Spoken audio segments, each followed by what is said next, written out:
When we talk about folkways, we're talking about the origins of a particular culture in the United States. And when we get into different sorts of white folkways, we'll see that there are a lot of different variations on it. So there obviously is not one African American folkway. There are a lot of different versions of African American culture. So if you want to look at the type of black culture you get in New Orleans, which has a Creole element to it, or the Gullah aspect of South Carolina, or the various types of African American culture which come from different aspects of the experience, it's varied and it has a lot of different elements to it. But we're going to be looking at some of the common ones, and this is a bit of an overview.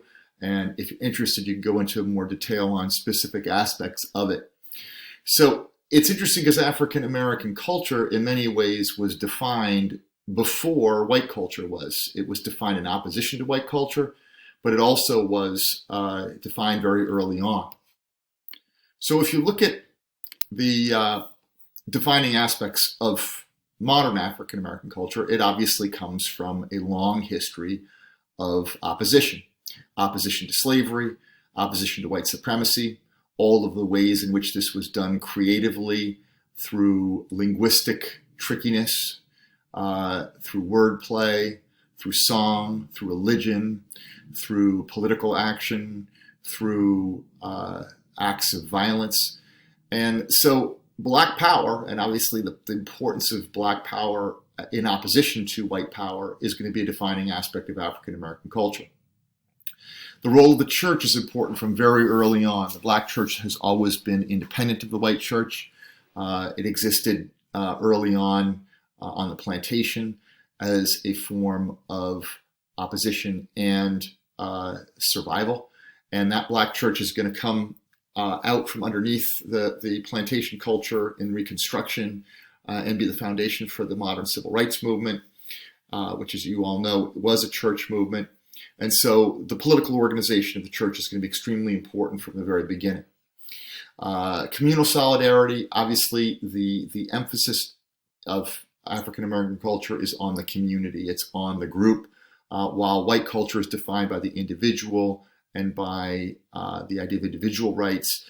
For African Americans, the idea of working together to rise together, to work together, to be together, that idea of communal identity is extremely important. Now, the oral traditions and verbal expressiveness of African American culture, whether you see it in rap or whether you see it in spoken word poetry, there are a lot of different ways in which the complexity of the oral tradition in African culture has been developed. And this comes out of the African griot tradition. The griot, G-R-I-O-T, was the way in which oral culture was preserved in Africa by musicians who sang the stories of their chiefs and of their tribes. And a lot of this was extremely well developed already in Africa, brought to the United States, and developed in even more interesting ways, which we'll get into a little bit more in a few minutes. The improvisational musical forms, which we're going to see in jazz, this comes from call and response. A lot of the musical forms, music permeated the African cultures in many respects, and in most cases it was improvisational. You had somebody who would lead a chant or a song and other people would respond, and it kind of emerged out of the feeling of whatever event you were part of as the kind of context for these musical forms. The importance of singing and dancing, also very much part of African culture, existed in all areas of society, and obviously singing and dance is going to be extremely important in the expressiveness of the church service, in some cases even politics. The importance of singing in the civil rights movement connects to the idea of singing for freedom and singing for tribal identity in Africa. And of course, colorful dress as well. This comes out of Africa. It also is a response to the more bland dress of white people. So colorful dress was a way to express your personal identity, your collective identity, and your African identity. So these are just some ways in which African American culture gets defined from its African roots. So obviously, if you look at the African slave trade and the places where the African Americans are coming from, while there is some migration from Central Africa, most of it is from Western Africa. So that area around the Gold Coast, Benin, Sierra Leone, that whole area is where most of these cultures originate. And I think it's worth noting, and a lot of people don't realize, that these areas at the time that enslaved peoples were brought to the United States, there were still very large kingdoms, even empires, in both Mali and Benin. So Benin, close to modern day Nigeria, and then Mali. These were places that had established civilizations.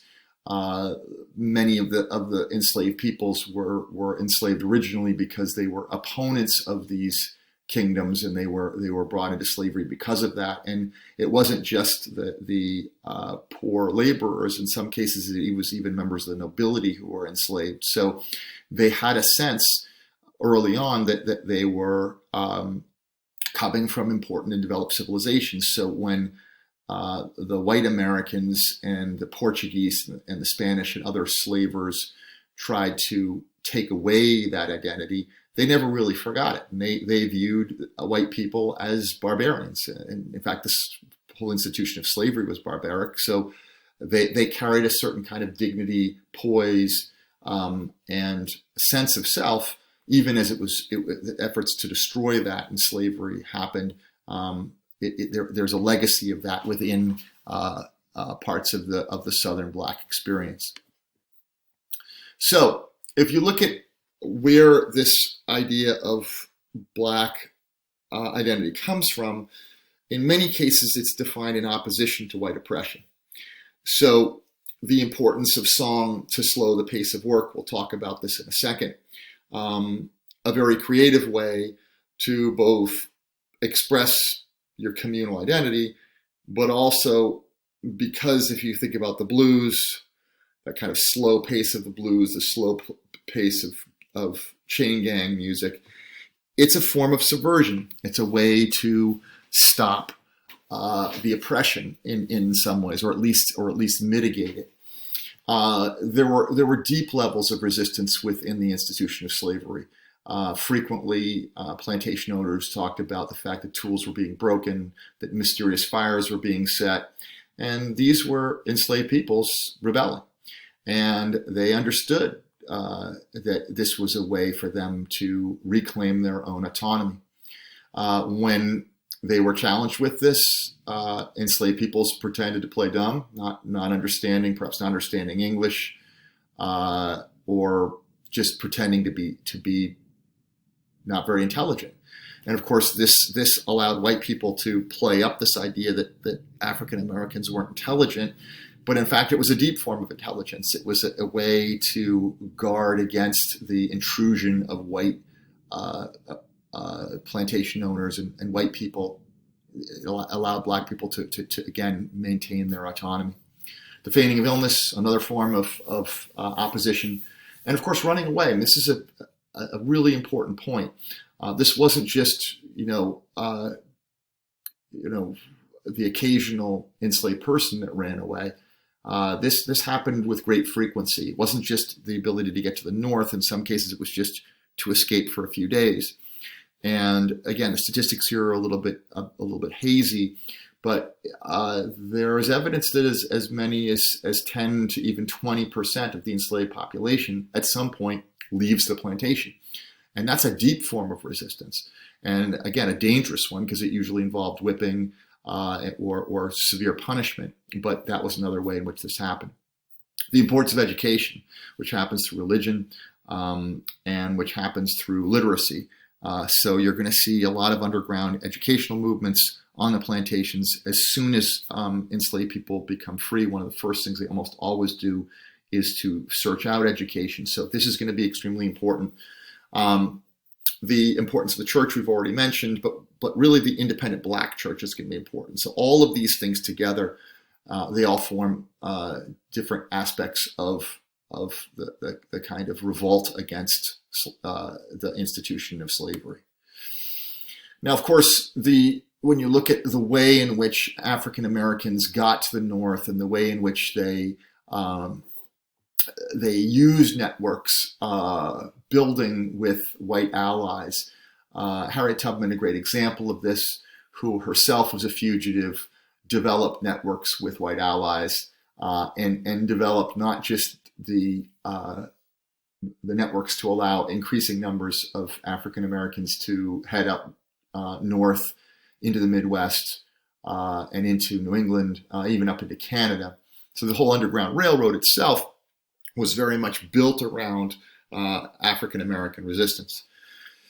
Once you get into more established forms of anti-slavery, it's interesting that the two major spokespeople for abolition to the white community were Sojourner Truth, who was an enslaved woman from New York. It's interesting that if you look at, most people don't realize that slavery existed in New York all the way until 1828. So the year before slavery is abolished in New York, she leaves her owner, teams up with an abolitionist family, saves some of her own children who had been sold into slavery, and then starts to preach not only about the rights of Black people, but the rights of women.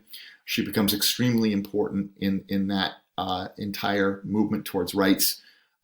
She helps to establish the Freedmen's Bureau, which after the Civil War was a way to give government support to African Americans. So she becomes an extremely important figure in this, not only for the Black community, but also for the white community, as they see her as somebody who can speak clearly and passionately about the Black experience. On the other side, you have Frederick Douglass, who was even more famous than Sojourner Truth. Frederick Douglass is going to attend Lincoln's second inaugural address. Like Lincoln, who himself viewed himself, he didn't exactly grow up in slavery, but he grew up as with the involuntary labor in his background. So Douglass and Lincoln, both self-educated men, saw it reflected in each other a similar type of experience.